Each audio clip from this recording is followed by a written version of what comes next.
Pues me toca cerrar este magnífico acto en el que realmente me siento especialmente satisfecho de haberlo presidido y de haber sido invitado por el colegio y por la asociación, porque refleja algo fundamental en nuestros días, como es la necesidad de una sola cultura. Es decir, que realmente la cultura tecnológica y la cultura humanística confluyan. Fijaos que este debate sobre las dos culturas es un debate, digamos, que viene de lejos. Cuando por primera vez se planteó en la Universidad de Cambridge, fue con motivo de un discurso del profesor Snow, que escribía algo como esto, se llamaba Las dos culturas.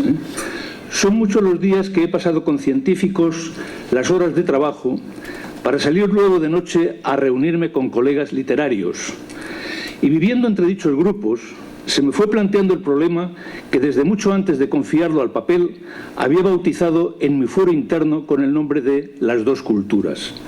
Se trata de dos grupos polarmente antitéticos, los intelectuales literarios en un polo y en el otro los científicos.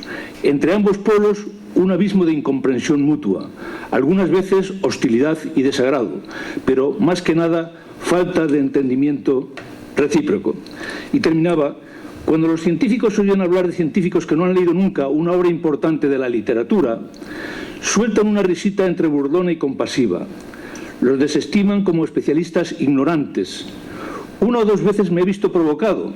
Él era científico. Y he preguntado a los no científicos cuántos de ellos eran capaces de enunciar el segundo principio de la termodinámica. La respuesta fue glacial.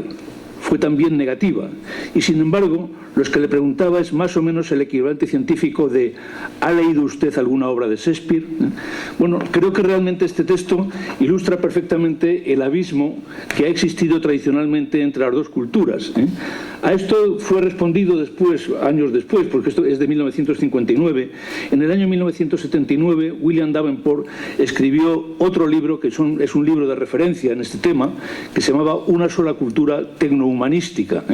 Ambos libros, curiosamente, han sido objeto de estudio obligatorio en los bachilleratos del Reino Unido. Qué lejos estamos de nuestros bachilleratos en estos momentos, cuando realmente este tipo de preocupaciones se consideran parte de la formación de los bachilleres en la adolescencia.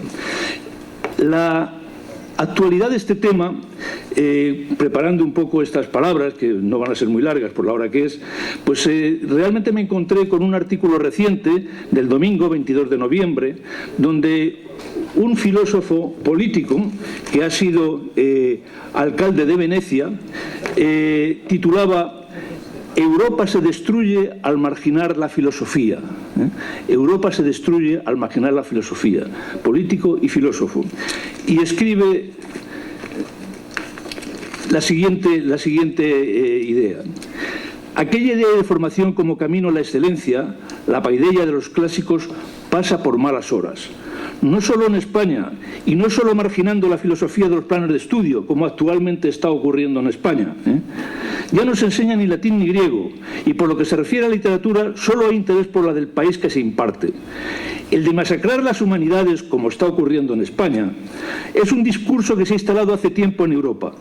La idea que sostiene este proyecto es un mito, que el pasado está y que por tanto está muerto. Y eso no es cierto. El pasado siempre es problemático y vive en la memoria actual. Forma parte del proyecto de futuro. Está vivo en la palabra, en la lengua.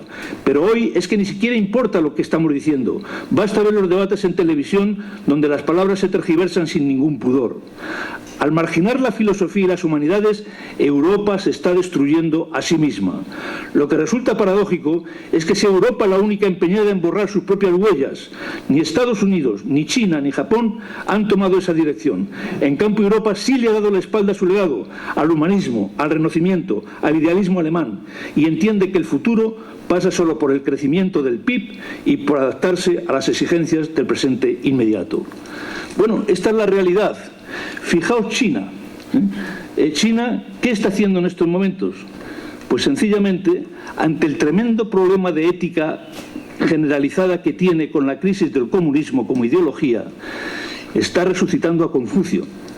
Es decir, en estos momentos, curiosamente, en China, la ética dominante no es ya la ética comunista, sino la ética de Confucio. En la práctica, realmente, fijaos que Confucio, la sepultura de Confucio fue saqueada en los tiempos de la revolución de Mao, cuando la revolución cultural, y sin embargo ahora realmente está en un momento de reivindicación. ¿Por qué? Porque es evidente que realmente un país como China, sin ética, y la ética va vinculada enormemente a la filosofía, sin ética es un país que se acaba autodestruyendo. Y esto lo ha visto perfectamente Xi Jinping. Precisamente el actual presidente tiene como idea fundamental el rearme ético de la sociedad china. No ya bajo los principios del comunismo, que realmente es una especie de filosofía, digamos, de carácter humanístico y ético, pero sin ninguna referencia de carácter religioso. Ha necesitado acudir al fenómeno religioso de Confucio para tratar de rearmar éticamente China. Bueno, pues en este sentido, lo que realmente estamos en estos momentos viviendo en España, pues es, no solo en España, sino en toda Europa, es el proceso contrario. Es decir, realmente, de hecho, estamos desarmándonos filosófica, intelectualmente, desarmándonos realmente en el aspecto ético. Fijaos la importancia que tiene la relación entre la filosofía y la ética. El primer libro de ética del que se tiene conocimiento es la Ética a Nicómaco de Aristóteles, filosofía, y realmente de los libros más interesantes de divulgación de la ética en estos momentos lo escribió hace unos años Fernando Savater, Ética para Amador. Realmente la filosofía y la ética están íntimamente relacionados, y por lo tanto sin filosofía no hay ética, sin ética realmente hay corrupción, y con la corrupción realmente nos encontramos con que nos vamos a la disolución definitiva de las sociedades.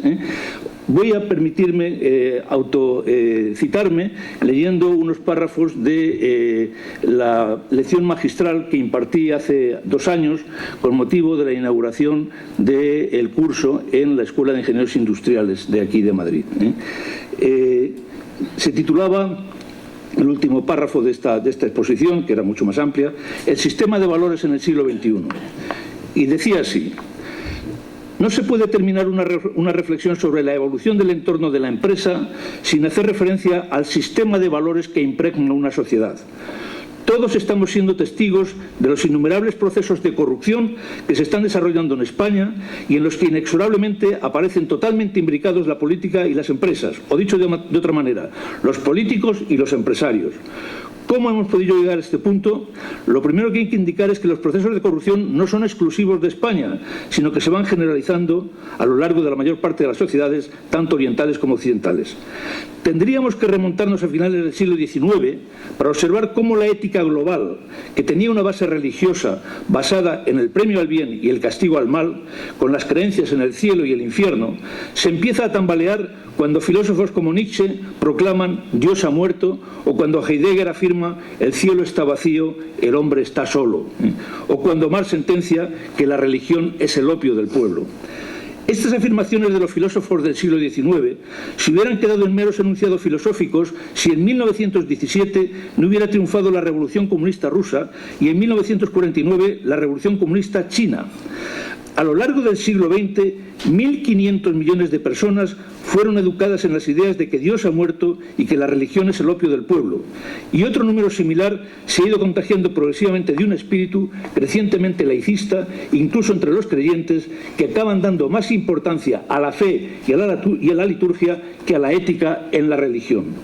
En definitiva, nos encontramos con un mundo en el que prácticamente la mitad de los 7.000 millones de habitantes que lo componen ya no creen en el premio del bien y el castigo del mal, porque en definitiva han dejado de creer en el cielo y en el infierno.